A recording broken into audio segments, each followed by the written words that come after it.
Hi, I'm Mike Papantonio, and this is America's Lawyer. Grocery giant Kroger has just posted a massive profit, more than $400 million for the second quarter of this year. That's just in one quarter. And that money was made by gouging consumers and increasing prices way out of line. Tobacco companies, well, they've come up with a clever scheme to avoid federal regulations and push their deadly products to even more users. We're going to tell you what's happening there. And things may look good for Kamala Harris right now, but Democrats are warning that Donald Trump could outperform at the polls just like he did in the last two elections. It's too close for us to say there's victory. All that and more, it's coming up. Don't go anywhere. America's Lawyer starts right now.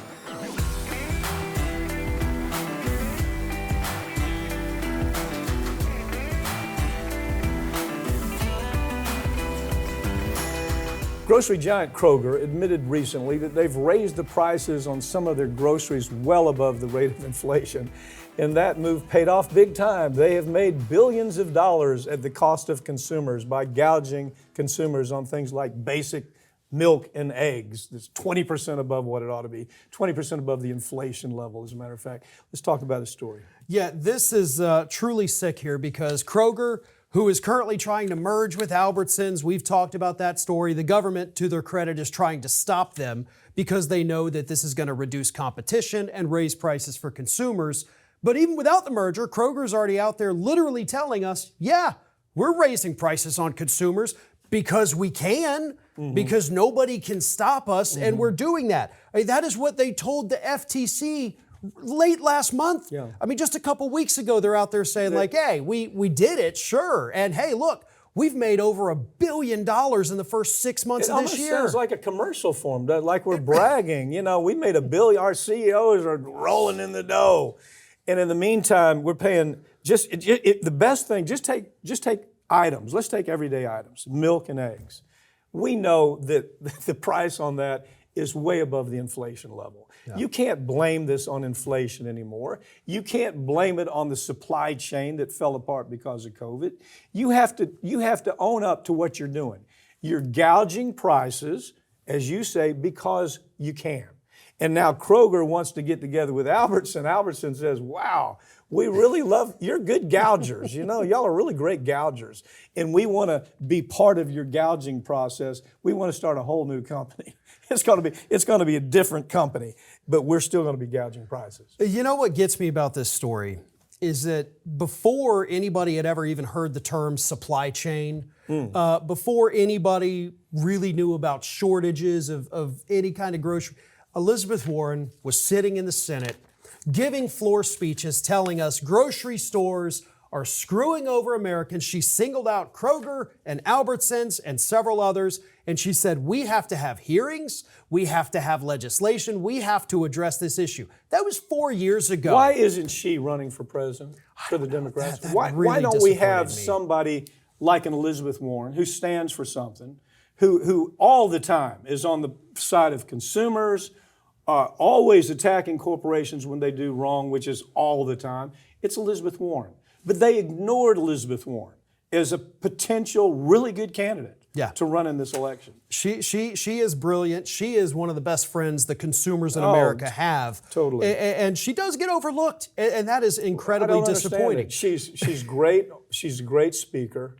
She has, everything about her has been pro-consumer. She's the closest thing to Bernie Sanders you can get. I mean, really. And she has good ideas that actually move this. And she actually can be interviewed. I mean, she can speak in an interview and finish whole sentences in an interview. She would have been a great candidate. Just the consummate candidate. If we could have had a real primary this year on the Democratic side, maybe avoided the Biden fiasco altogether if we had a real primary where we actually had debates and whatnot, then we could be looking at a different story. So, it is what it is. Who, after her, give me females that you would say would be such great candidates. On those same lines, Katie Porter. Katie Porter, I was going to say. And unfortunately, Katie Porter's out at the end of this year. I know. Losing that, so angry about that. Barbara Lee, same thing, same area. She ran for the Senate seat. Didn't get it either, so now she's out at the end of the year. The Democrats didn't even really come to Katie Porter's aid, did they? No, they almost threw her under the bus 2 years ago in her election. And she, to me, speaks Democrat language. Yeah. Elizabeth Warren speaks Democrat language. Harris is nothing but a Democrat Clinton kind of holdover who I don't recognize. I mean, again, I've always said this, I'm not going to vote for Trump. Don't ever believe I'm going to vote for Trump. But the truth is we had real candidates. You had Elizabeth Warren, you had Katie Porter, that would have been an easy choice. It wouldn't be 0.03 kind of difference in swing states as it is right now. Tobacco companies have been buying up vaping companies for many years, but they still can't escape the regulatory scrutiny of these products. So now they've come up with a new plan. Let's come up with a laboratory-created type of nicotine. Let's do it in a test tube. It's not a tobacco product, therefore we can lie to the FDA. We don't even have to report to the FDA. If people start turning into bunny rabbits from smoking the damn vape, we don't have to worry about that. There's nothing we have to, if they show up with an extra eyeball, we have no idea what this new type of 6-methylene is going to do we? No. We have no idea. It's not even studied enough to know what the long term is, but kids are smoking it every day, and it's giving them a better buzz than regular nicotine. Yeah, and I will actually, unfortunately, let me kind of correct you because we kind of do know what it does, and it's horrifying. Okay. In rodents, the lethal dose for 6-methylnicotine is smaller than for nicotine. Studies also showed that the new synthetic nicotine was required to increase blood pressure and behavioral responses triggered by nicotine receptor activation. The analog even bound more strongly to nicotine receptors than nicotine itself and was more toxic to airway cells. Okay, so is this report, this part, what I call the vapors, it's insane. I mean, they'll load up the comments like, oh my God, how dare you say that? This saved me from nicotine. It saved my life. And you can give them all the information. You can say, look, it's got this chemical, and that'll cause neurological damage. It's got this chemical that will affect your heart and your lungs. It's got this chemical now that we don't even know how bad it is, and they're still going to say... But we know it's messing with your heart, your brain, and your lungs. Right. You know, you kind of need all three of those to really live. But this is so crazy because apparently, you know, Scientific American did a great job on this story, and I haven't seen it anywhere else, but they talked about the fact that this actually began, tobacco companies, once they started really being regulated in the 90s, they said, okay, the regulations specifically spell out the chemical formula for nicotine derived from tobacco products. So we got to create a synthetic. Then we can escape all the regulatory hurdles because we don't have to get it approved. So they've been working on this for 30 years and they finally got it and they're sticking it in these little things. They had, you know, we brought the first tobacco, we initiated the tobacco litigation in this country. People may not know that, but it started with my law firm. And when we saw the documents, this was appearing in the documents back then. They were looking for something to say, the FDA is killing us. The bad press is killing us. Can we come up with something to put in there that we haven't studied? We don't know what it's going to do. And now they still haven't studied. They still don't. We know what it does to rats. We know what it does to dogs and guinea pigs, but we don't know what it does to humans long range, but we do know it has something to do with neurological, heart, respiratory. We do know that. But people watching this who are vaping are so committed to this. This thing we're talking about will have zero effect on them. I mean, literally zero effect, because they've got this wall, and the wall is, oh, God, this saved my life. I stopped smoking. I'm not putting tobacco in my. You'd probably be better off with tobacco than you would this new chemical. Well, what's interesting here about the hatred from the vapors is, you know, you think the response when we do anti-Trump stories from the MAGA freaks is bad. You think the Democratic response when we go after Democrats is bad. Nothing beats the way the vapors are. Like, they make the rest of y'all look like you don't even care about politics. That's how, like, they will come at us. We will get... Oh, you've gotten threats. I mean, legitimate. Like, you talked about this could kill me. How about I should kill die- you? Yeah. How about I kill you? Like, yeah, we're just Yeah. trying to actually help people and educate and inform them. This is from Scientific American. This is not coming from a partisan news outlet. Well, these are moreover- people that know what they're talking Moreover, about. like I say, we brought the tobacco case in America. Yeah. We saw part of this story way back then. We knew what they were looking for way back then because that was part of the defense. Part of the defense was, part of the attack was, well, you had an alternative. You didn't even have to use a tobacco product, right? Yeah, we had this, but they had already hooked people on tobacco, on the nicotine from tobacco. So now they're hooking them on something brand new, and the FDA can't do anything about it. And the person out there vaping says, this is wonderful. I'm not worried about it because they're so friggin' brain dead that sounds like a good idea to me. Americans lost more than $5 billion in cryptocurrency scams last year alone as scammers they develop more sophistication in the way that they take advantage of consumers. Wow, every time one of these stories come up, we find out that this scammer stole $18 billion from people. And everybody looks at that and says, well, okay, but it's a good idea because it's something new. It's crypto. It must be. Anyway, pick it up. Yeah, the problem with crypto is that you've got a very large market that is very largely not regulated. And that's not to say that, okay, then crypto itself is evil. It can be fine. But the problem is, due to the lack of regulations, you have scammers, according to this new FBI report, that are going out there. And actually, it's very sophisticated. It's almost like a human trafficking case. Yeah, what they very do much. is they'll go on dating sites and they will match up with people, go out with somebody a few times and gain their trust, and then say, hey, have you ever thought about crypto? I've actually got this company here. It'd be great if you could invest in it. And the person, because they've built the trust, will say, okay, I'll give you $10,000, $15,000 here. And then they'll pay them back a little in the early days and say, oh, look, you're making tons of money here. And then they disappear with all the money and they'll put it in another scheme or have another group reach out to them saying, hey, we can handle your crypto. Give us a little bit more money to recoup whatever they had given That's them. right. In other words, there's two parts to the scam. First, steal the money, then bring in I'm going to go get your money for you. I'm going to get it back and steal more money. You know what I did? I got to tell you, I wanted to understand this. I put not a big amount of money, I wanted to understand how fraudulent this whole thing has potential to be. Now, granted, there may be some crypto companies that are legit and they're trying to play by the game. I don't know how you play by the game with something that you can't see or touch or even know where the hell it is. Maybe there's a way to do it. But so I experimented. I put money in, and exactly what I thought would happen happened. Money disappeared, and nobody knows what the hell. You just lost $15,000 somewhere. But the point being, I don't know this is going to make a breakthrough. What do you think? You got Trump out there. He's the pro-crypto guy. Well, he just launched a new crypto company recently, exactly. too. And okay, you're talking about scammers here. I would definitely not want to go anywhere near that one. But it's very difficult, again, like you said, when you're dealing with something that you cannot see, something that does not exist, something that is very unregulated, and granted, the stock market also is not something you can see and feel. However, it is so tightly regulated that when a slight anomaly happens, they'll shut it all down and figure it out. Americans have been duped out of $6 billion.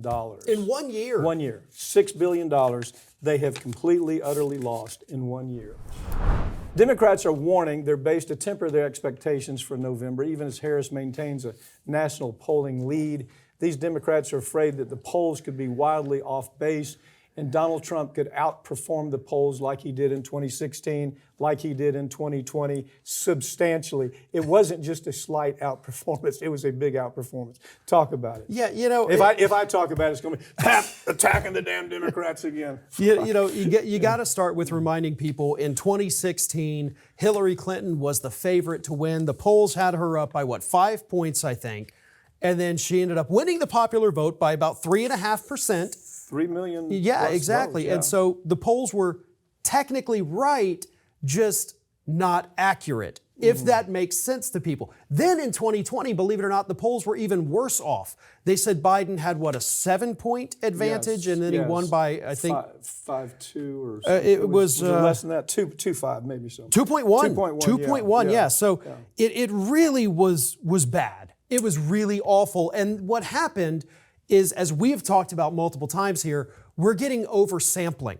We're getting oversampling from California, from New York, from very populous states, and I'm not trying to pick two blue states. But they've proven that's their going. Right. Those are the going to points. That's what they did with Hillary. Yeah. Okay? And they missed all the flyover states. And the flyover states came out in droves. And she personally campaigning missed all the flyover states too. Yes. And she was ahead, what was it, 7 points in Wisconsin. Oh, at one time it was 9 points, Farron. And then lost by 7. Yeah. Because the polls were so off in Wisconsin. And sure, the polls right now say, oh, Harris has got a pretty good lead in Wisconsin, but none of it could be real. And that's what this could be as real as Bitcoin. Isn't the swing state problem? The swing state problem is the difference is a hair. It's 0.3, 0.4. And there's a mechanism that the pollsters use. Of course, I have zero trust in the polls. I mean, my thing is go vote. Yeah. You know, if you want to be entertained, if you want to make yourself angry, if you want to make yourself happy, read the polls that make you happy. If you just want to be depressed, read the polls that make you sad. I don't give a damn. But at the end of the day, go vote. I mean, that's it, right? That's where it really takes place. But when you look at these pollsters, they say when you see this thin margin in swing states, Pennsylvania, Michigan, Wisconsin, North Carolina, when you see this close 0.3, 0.4, that is exactly how Hillary lost, okay? They were calling in the Hillary case, they were in the Hillary situation, they kept saying, well, when we look at the numbers, she has what was a 57% chance of winning, 55% chance. Yeah. Same thing here. You call Harris, if you look at these, she has a 54% chance of winning. It's a flipping of the coin. Yeah. Flip a coin, and you're going to see what they're saying about these polls.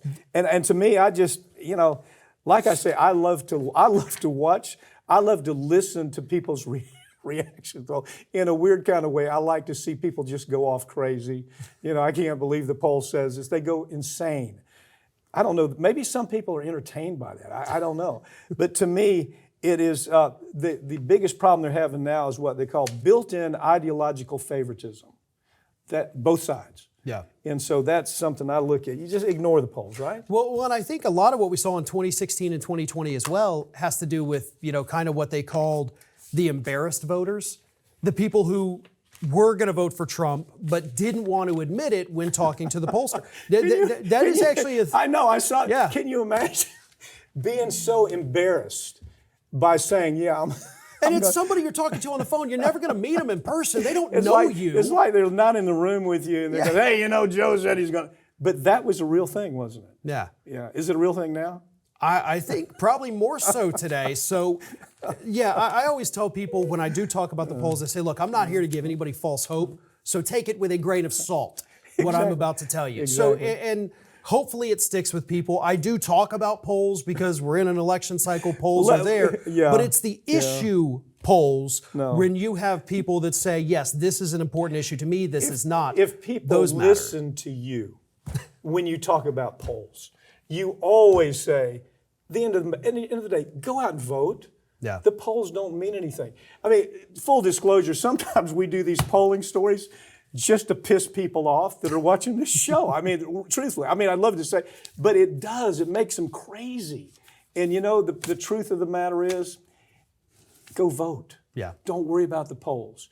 Turn off the polls. Turn off MSNBC and CNN and Fox News or whatever. Go vote.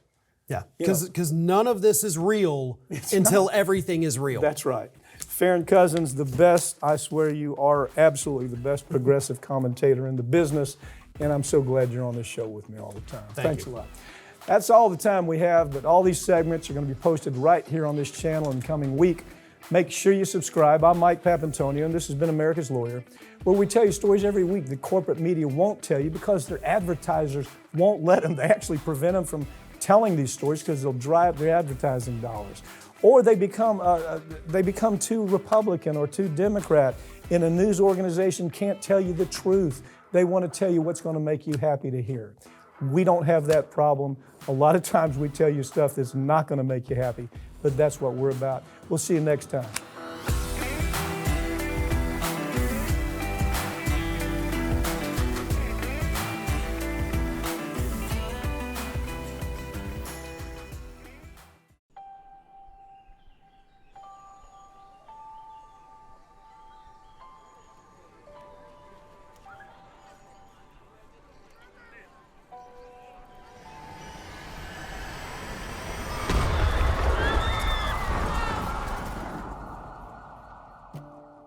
That it had helped dirty money flow through its branches around the world, including at least 800... Plaintiffs allege that the defendants provided money and medical goods to terrorist groups Hezbollah and Jaish al-Mahdi.